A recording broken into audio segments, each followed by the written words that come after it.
ทักทายสวัสดีสบายดีทุกคนวันเปิดเทอมสวัสดีค่ะก่อน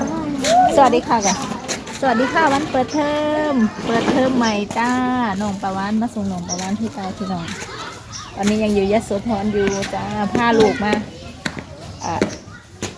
โรงเรียนที่เตาพี่น้องวันนี้มือเปิดเทอมใหม่โอ้ยมืดพามาเก็บอุปกรณ์อ้าวล็อกเกอร์หนูอยู่ไหนคุณครูจัดใหม่แล้วนะพามาเห็นปะล็อกเกอร์ไหนล่ะหนูเจอแล้วของหนูใช่ไหมเลขที่อะไรเลขที่7นะโอเคนี่น้ำขิงมาเก็บอุปกรณ์กับเรียนกันไปแล้วทุกคนบ๊ายบายสวัสดีค่ะมาเที่ยวใหม่เด็กๆณโรงเรียน